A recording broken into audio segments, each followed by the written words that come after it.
इस GT 650 की मैंने भर भर के बुराई की है। राइडिंग पोजीशन इसका बहुत ही अनकंफर्टेबल है। फ्रंट लीनिंग पोजीशन एग्रेसिव तो लगेगा, बट इसको आप लॉन्ग राइड पे लेके नहीं जा सकते। 350 सीसी के बाइक में इसका इंजन इतना बेकार तरीके से, इतना खराब हीट होता है, तो ये बाइक तो 650 सीसी की है, ट्विन सिलेंडर है। गुड मॉर्निंग फ्रेंड्स, कैसे हैं आप सब? आई एम श्योर आप सभी एकदम फैंटास्टिक होंगे। एक और संडे मॉर्निंग और हम लेके आए हैं आज आपके लिए रॉयल एनफील्ड की GT 650। एक वाइड वैरायटी ऑफ बाइक्स आपको 650 सेगमेंट में भी रॉयल एनफील्ड में देखने मिल जाते हैं। ये और इंटरसेप्टर उसके प्रीमियम, उसके ऐसे मॉडल्स हैं कि जो लोगों के दिलों में, लोगों के दिमाग में बसे हुए हैं। सो मैंने सोचा कि इस GT 650 का पहले रिव्यू करते हैं, देखते हैं कि ये सही में कितनी रॉयल है। इसके जो प्रोस का सेक्शन है वो मैं पहले लूँगा, कॉन्स का सेक्शन बाद में लूँगा, लेकिन इस GT 650 की मैंने भर भर के बुराई की है। कॉन्स का सेक्शन आप बिल्कुल मिस मत करना। प्रोस का सेक्शन आप चाहो तो मिस कर सकते हो, लेकिन कॉन्स मिस कर दिया तो आप इस बाइक को लेने की गलती कर बैठोगे, इसके डिसएडवांटेजेस को जाने बिना। बात करते हैं इस बाइक के प्रोस के बारे में। क्या ऐसी चीज़ें हैं जो इस कॉन्टिनेंटल GT 650 में अच्छी है, जो कि इसके एडवांटेजेस हैं। जैसे कि आप सब जानते हो, ये एक 650 सीसी सेगमेंट की बाइक है जिसमें पैरेलल ट्विन इंजन है। 2 सिलेंडर्स आते हैं इसके इंजन में। अराउंड 47 PS इसका पावर है, अराउंड 52 न्यूटन मीटर्स इसका टॉर्क है। इसकी टॉप स्पीड अराउंड 170-175 किलोमीटर्स है। आप अगर हैवी वेटेड राइडर हो तो मे बी पॉसिबल कि आप 170 के आसपास इसे मैक्स आउट कर जाओ। अगर आपका वेट लाइट है तो मे बी पॉसिबल कि आप 175 की स्पीड भी क्रॉस कर जाओ। सेकेंड इसका एडवांटेज है इसके लुक्स। बाइक आपके सामने है, ये जो कलर है इसका नाम है ब्रिटिश रेसिंग ग्रीन।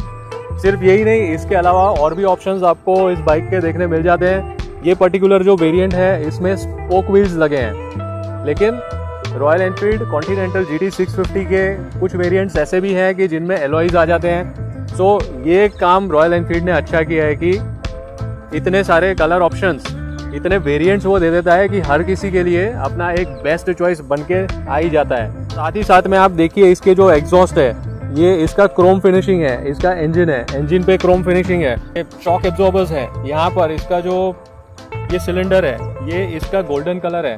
ये सारी चीज़ें, इसका जो ब्रांडिंग, रॉयल एनफील्ड का लोगो यहाँ पर है।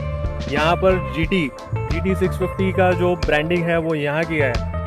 ये सारी चीज़ें जब मिला करके इस बाइक का एक जो गेटअप आता है वो डेफिनेटली आउटस्टैंडिंग है। ये पर्टिकुलर जो बाइक है ये फरवरी 2025 में परचेस की थी, तो ये लेटेस्ट मॉडल है। इस वीडियो में, रिव्यू में जो भी हम बात करेंगे, तो ऐसा नहीं है कि मेरे पास कोई पुराना मॉडल है और उसके बारे में हम डिस्कस कर रहे हैं। अगर लाइट्स की बात करें तो इसके सारे ही लाइट्स LED आते हैं। इवन ये जो हेडलाइट है, हेडलाइट के बारे में अगर बात करें तो पहले जो रॉयल एनफील्ड के मॉडल्स आते थे उनमें LED लाइट्स नहीं आते थे। लास्ट आई थिंक 2023-2024 तक भी उनके कुछ मॉडल्स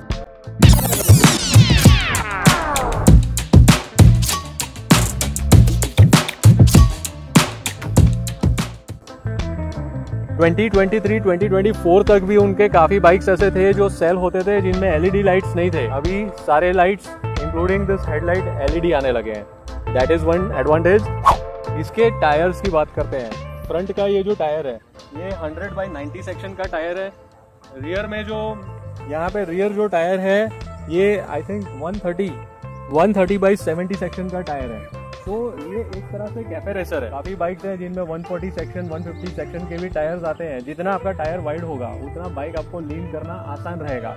बट इसका जो कैरेक्टर है, नेचर है, जैसा इसका शेप है, उसके हिसाब से मुझे लगता है 130 का टायर जो पीछे दिया है वो भी इनफ है।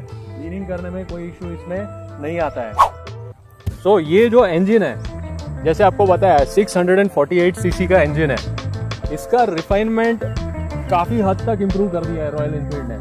पहले इनके बाइक्स आते थे जो वाइब्रेट होते थे, लोग परेशान रहते थे वाइब्रेशन से। पहले ऐसा समय था कि लोग यहाँ पे ये सीट पे या टैंक पे ग्लास भर के पानी रख के उनके वाइब्रेशन टेस्ट करते थे, लेकिन अब ऐसा नहीं है। वाइब्रेशन जैसे कि उसके क्लासिक 350 के बारे में हमने बात की थी, उसमें इतना वाइब्रेशन नहीं है। सिमिलरली GT 650 में भी ऐसा कोई सिग्निफिकेंट वाइब्रेशन नहीं है। अगर आप इसे ओवर स्पीडिंग करते हो, 3rd 4th गियर में आप उसे मैक्स आउट करने की कोशिश करते हो, तो हो सकता है कि आपको ये हैंडल बार पे या फुट पैक्स पे थोड़ा सा वाइब्रेशन फील हो, बट देन वो नेचुरल है एंड एक्सेप्टेबल है। सो रिफाइनमेंट के मामले में रॉयल एनफील्ड ने काफ़ी अच्छा काम किया है। सो फटाफट थोड़े ही समय में प्रोस तो खत्म हो गए, लेकिन कॉन्स लंबे चलेंगे। आगे मैंने आपको बताया, वैसे कॉन्स को आप प्लीज बिल्कुल मिस मत करिए, कॉन्स तो आप पूरे देखिए। सो शुरू करते हैं। सबसे घटिया बात, सबसे खराब बात, रॉयल एनफील्ड के बाकी बाइक्स में जो प्रॉब्लम है, सेम प्रॉब्लम GT 650 में भी है। और वो क्या है? वो यही है, इंजन हीटिंग। 350 सीसी के बाइक में इसका इंजन इतना बेकार तरीके से, इतना खराब हीट होता है। तो ये बाइक तो 650 सीसी की है, ट्विन सिलेंडर है। गारंटी के साथ कहता हूँ, अगर आपने गलती से इस बाइक को खरीद लिया और आप सिटी में लेके चले गए तो इसका जो इंजन है ना, वो आपके पैरों के अलावा और बहुत सारी चीज़ें जलाएगा। काफ़ी लोग ये सुन के नीचे कमेंट्स करेंगे कि गलत बातें बता रहा है ये, लेकिन एक्चुअल में आप चला के देख लो, 10 किलोमीटर चला के देख लो कितना गर्म हो जाता है इंजन, आपको खुद ही पता चल जाएगा। ऑनलाइन जो इन्फॉर्मेशन मिला उसके हिसाब से 820 mm इसकी सीट हाइट है। अभी ये जो मेरा सिटिंग पोजीशन है उसमें मेरे पैर इजीली नीचे पहुंच रहे हैं, तो मुझे लगता है कि इसकी सीट हाइट अराउंड 780 mm होनी चाहिए। एग्जैक्ट फिगर अगर मुझे मिलेगा तो मैं नीचे टेक्स्ट में डाल दूंगा। जो ऑनलाइन 820 mm मुझे दिख रहा है वो इसकी सीट हाइट नहीं है, उससे कम है, वो गलत इन्फॉर्मेशन है। एक्चुअल फील के हिसाब से हाइट कम लग रही है। बट देन इसके पोजीशन पे आते हैं। राइडिंग पोजीशन इसका बहुत ही अनकंफर्टेबल है। हाँ, कैफे रेसर है, बाइक स्पीडिंग के लिए बनी है, रेसिंग के लिए बनी है। So front leaning position aggressive तो लगेगा, बट इसको आप लॉन्ग राइड पे लेके नहीं जा सकते। मुझे लगता है कि मैं दूसरे बाइक्स में करीब 150-200 किलोमीटर बिना स्टॉप किए खींच लेता हूँ, बट इस बाइक में आई थिंक 50 किलोमीटर से ज़्यादा एक ही पोजीशन में, इस पोजीशन में खींचना पॉसिबल नहीं होगा। इस पोजीशन में नेक पेन करेगा, बैक पेन करेगा, लोअर बैक भी पेन करेगा। तो sitting position a big disadvantage about this bike. एक चीज़ रॉयल एनफील्ड को समझनी चाहिए, अगर एक कैफे रेसर बनाई है, अगर एक ऐसी बाइक बनाई है कि जिसमें लोग स्पीडिंग करेंगे, थोड़ा सा रेसिंग करेंगे, मज़े मारेंगे, कॉर्नरिंग करेंगे, तो सिर्फ व्हील बेस ज़्यादा रखने से इजीली कॉर्नरिंग नहीं हो जाता है। व्हील बेस के अलावा आपका वेट मैनेजमेंट भी अच्छा होना चाहिए। इस बाइक को साइड स्टैंड से ही उठाने में मुझे दिक्कत हो रही थी, तो अगर कॉर्नरिंग में लीन करने के समय हल्का फुल्का सा भी, छोटी सी भी गलती आपसे हो गई तो इसको लेके गिरोगे और पता नहीं आपकी बॉडी के कितने हिस्से डैमेज होंगे। एक और डिसएडवांटेज, फ्रंट में ब्रेक है, डिस्क ब्रेक है, रियर में भी डिस्क ब्रेक है, ड्यूअल चैनल ABS है। ड्यूअल चैनल ABS के बाद ब्रेकिंग तो इसका अच्छा होना चाहिए, but reality is totally different. Riders जो GT 650 चलाते हैं, मैंने उनके ओपिनियंस लिए हैं, हाई स्पीड पे जाते हैं और ब्रेक मारते हैं ना, तो उनके एक्सपेक्टेशन के हिसाब से बाइक रुकती नहीं है। सो ब्रेक आपका समय पे लगा नहीं, बाइक को अगर समय पे रोका नहीं तो एक्सीडेंट होने के और चांसेस बढ़ गए। वेट का तो वैसे ही प्रॉब्लम है ही इसमें। सो आई थिंक रॉयल एनफील्ड को बेटर ब्रेकिंग इसमें इम्प्लीमेंट करने की ज़रूरत है। इसमें कैलिपर्स कौन से लगे हैं? ये सेम बाई ब्रेक के कैलिपर्स लगे हैं इसमें, जो कि क्लासिक 350 में, मीटियोर 350 में आपको देखने मिल जाते हैं, जो कि ट्रायम्फ की जो स्पीड 400 वगैरह बाइक्स है उसमें भी बाई ब्रेक के कैलिपर्स आते हैं। सेम इसी में भी है। 350 सीसी के सेगमेंट में जिस तरह का ब्रेकिंग आता है, उससे उसके कंपैरिजन में 650 सीसी के 214 किलो के बाइक के लिए उसे थोड़ा सा बेटर ब्रेकिंग लाने की ज़रूरत है। लोगों के जो कंप्लेंट्स है वो जेन्युइन है। Thumbs down for the breaking. सबसे ज़्यादा डिसअपॉइंटेड, जैसे कि आप लोग जानते हो, मैं रॉयल एनफील्ड की सर्विस से हूँ। सर्विस क्वालिटी ही नहीं, सर्विस कॉस्ट भी इनका ज़्यादा है। 0 आउट ऑफ 10 रेट करूंगा अगर सर्विस क्वालिटी की बात की जाए। और I am not sure about the other cities, but here in Vadodara it is 3rd class service. इतने पे कहानी ख़त्म नहीं होती है और बहुत सारे डिसएडवांटेजेस है। रॉयल एनफील्ड के जो दूसरे बाइक्स हैं जिनमें ट्रिपर नेविगेशन आता है वो इसमें नहीं है। हालांकि ज़रूरत भी नहीं है, क्योंकि कोई बंदा इसे 50 किलोमीटर से ज़्यादा दूर एक स्ट्रेच में ले ही नहीं जाएगा। 50-50 किलोमीटर पे रुक के हर कोई इजीली अपने फ़ोन में जाके मैप देख लेगा। तो ये अक्लमंदी वाली बात की है रॉयल एनफील्ड ने कि उसको खुद को भी पता है कि उसकी ये बाइक है वो ज़्यादा चलेगी नहीं, तो लॉन्ग राइड के लिए कोई लेके जाने वाला है नहीं, तो ट्रिपर नेविगेशन की इसमें ज़रूरत ही नहीं है। 648 सीसी पैरेलल ट्विन तो दे दिया, बट देन कितना माइलेज देता है वो डिस्कस तो करना ही पड़ेगा। माइलेज के बारे में भी लोग सेटिस्फाइड नहीं है। कंपनी क्लेम करती है 27 किलोमीटर पर लीटर का माइलेज, बट देन एक्चुअल में क्या निकल के आता है 20 किलोमीटर। प्राइस के मामले में तो लूटपाट होती ही है रॉयल एनफील्ड में, माइलेज के मामले में भी लूटपाट होगी। अब 20 किलोमीटर पर लीटर तो ये कोई फिगर है क्या? इतना भी पावर नहीं है कि ये 200-250 की स्पीड पे पहुंच जाएगी। So again it is a disadvantage royal Enfield. 20-22 kilometre पर लीटर इज बुलशिट। एक बड़ा डिसएडवांटेज इसका है प्राइस। और बाइक्स भी रॉयल एनफील्ड के महंगे आते हैं, वैसे ये बाइक भी बहुत महंगा है। इसका जो चीपेस्ट वेरिएंट है वो 3,19,000 आ रहा है एक्स शोरूम।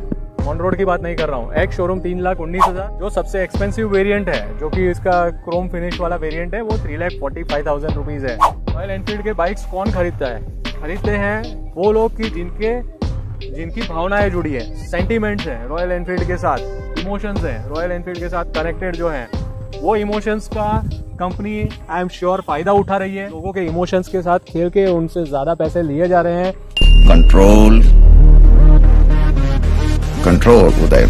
इसका एक्चुअल वर्थ 3,19,000 से 3,45,000 उतना नहीं है मेरे हिसाब से। वाइब्रेशंस हाथ में पैरों में इजीली फील नहीं होते, बट पता नहीं रॉयल एनफील्ड ऐसा क्या करता है कि उसके वाइब्रेशंस हमें फील नहीं होते, बट उसके मिरर जो है, मिरर में वाइब्रेशंस जाते हैं, मिरर शेक होता रहता है और पीछे का जो इमेज है, जो हमें विजन पीछे का दिखना चाहिए, वो क्लियर नहीं होता, शेकिंग की वजह से ब्लरी हो जाता है। सो मिरर होने के बाद भी कुछ काम के नहीं रहते। सो इसके ओनर ने मिरर्स निकाल ही दिए।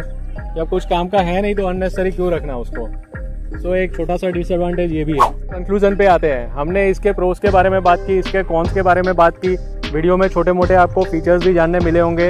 अब बात करते हैं फाइनली कि इस बाइक को किसे लेना चाहिए और किसे नहीं लेना चाहिए। अगर आप फालतू में 20, 30, 40 हज़ार खर्चा कर सकते हो, अगर आपको लॉन्ग राइड्स नहीं करने हैं, अगर आप इसके राइडिंग पोजीशन उसको मैनेज कर सकते हो, अगर आप इसके इंजन हीट को मैनेज कर सकते हो, ये सारी चीज़ों के बावजूद फिर भी आपको इसका लुक पसंद आता है, इसका पावर पंच पसंद आता है, इसका एग्रेशन पसंद आता है और आपकी भावनाएं, आपके जो इमोशंस है, आपके सेंटिमेंट्स हैं, वो इसके साथ अटैच है, तब तो ज़्यादा कुछ सोचो मत, जाओ पैसा दो, बाइक लेके आओ।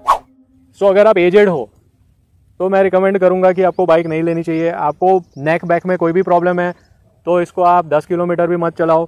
आपको इंजन हीटिंग एनोइंग लगता है, जैसे कि मुझे लगता है, तो आप इसको मत खरीदो। अगर आप लॉन्ग राइड्स में हो तो आप इस बाइक को मत खरीदो। अगर आप एक value for money product purchase करना चाहते हो तो मैं ये रिकमेंड नहीं करूँगा। इस तरह के मैंने और भी वीडियोस डाले हैं, आगे भी मैं रिव्यू वीडियोस लाऊंगा, बाइक्स के वीडियोस लाऊंगा, मैं खुद रिव्यू करूंगा। बाइक्स के जो ओनर्स हैं उनसे हम रिव्यूज़ लेंगे। पहले भी मैंने कुछ 4-5 वीडियोस डाले हैं, वो भी जाके आप देख सकते हो। वीडियो को लाइक करो, शेयर करो अपने फ्रेंड्स के साथ, सब्सक्राइब कर दो। Thank you very much.